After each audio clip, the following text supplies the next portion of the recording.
No, look, God is not saying to dress for Him. God is telling you what is good for you.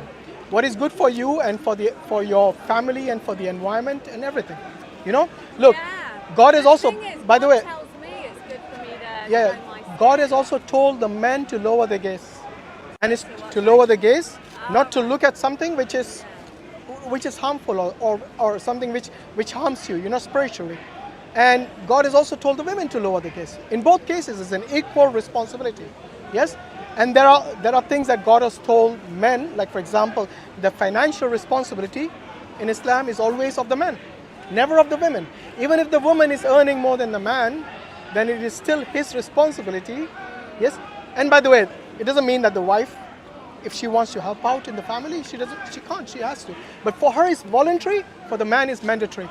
Yeah. Would you say that is something which is discriminatory for the men? Discriminatory for them. If they are the ones given the financial responsibility all the time? No, I like that. Of course you would like that. You would like them to pay your bill at the restaurant, even if you were dating them, if you were not even married to them. Because this is how the I society, do get those yeah, this is the differences, society yeah. that we live in. It's just for me, It drives so us in hard this to manner. get over that, Yeah. So the the covering, wedge. It feels Yeah. to me the wedge women are pushed into. which wedge is that? Well, just how they should dress. No, but you see, that they what you're doing sit is, separately. why don't you ask those women who are covering maybe? I'm a man, I'm not going to do this because, mashallah, there's a sister behind you. Sister, did somebody force you to wear that? No. That man has got his hands up, so he's saying no. But I want to know from yourself. Yes? So ask them if they are forced to do it. Because what many Western women and even Eastern, they think that the Muslim women are in this regressive stage where they cannot perform well in their life. My wife is a doctor, alhamdulillah, and she still covers at her work. Yes? Yeah. And the thing is that it doesn't stop them doing the things that you would be doing normally in your life.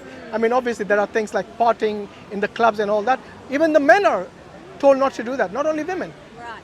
Oh, well, I tell you, I experienced something the other day. We went to a Somali restaurant, and Nice food, yeah? it was Alhamdulillah. lovely food. It was beautiful. Alhamdulillah. And we got ushered to sit in a booth with curtains around it. Oh, wow. Because I was a woman. MashaAllah. So, I mean, I had no problem with that because I have freedom outside of the restaurant. Yeah. But if that was my life to sit behind a curtain, we could hear the men chatting, speaking to the staff, having a big talk, and I totally agree. You come from a culture and a tradition which is different. Let me ask you this. If you were given a place, let's say in a cinema, yes, and you were given this exclusive place where only you and your husband are with you, Yeah. yes, would you feel special? Even if there was a curtain, depends if it was a nice even if place. there was a curtain there where nobody can Yeah. see you, you can only see the screen, would Yeah. you not feel special? In fact, people would pay premium to be in that situation. They would pay extra money. So you should go and thank that Somali, give them extra tip, next time, inshallah. Yeah, we did. Yeah, we had a nice dinner. Look, it's how we perceive the world. If you're going to think that this is something which demeans you, then everything you'll see around you, you will interpret it as such. Yeah.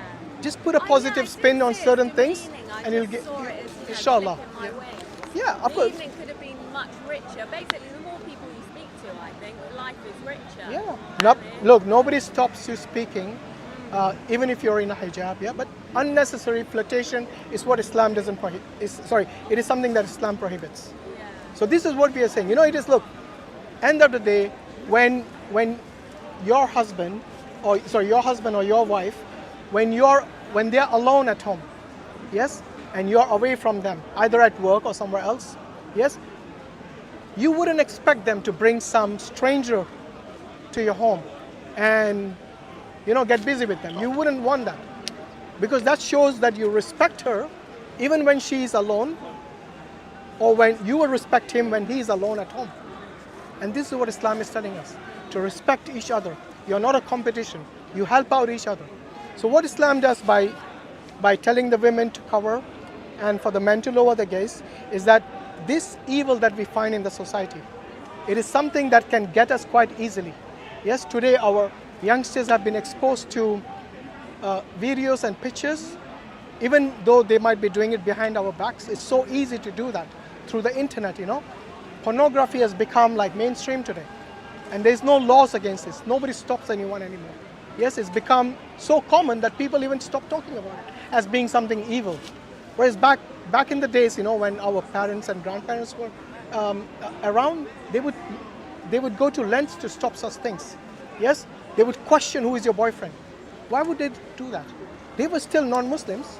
Yes, why would they do that and not today? Today it's like, oh, I need my freedom of speech, my freedom of space. Yes, have that, but within boundaries. But if you go beyond that means, you know, and that is what Islam does. You know, there are many things which are prohibited in Islam: drinking alcohol, gambling, fornication, adultery, even eating food which is harmful to you, smoking cigarettes, taking drugs and all these things which harm you. All these things are prohibited. Why is that? It's not because God doesn't want you to have fun.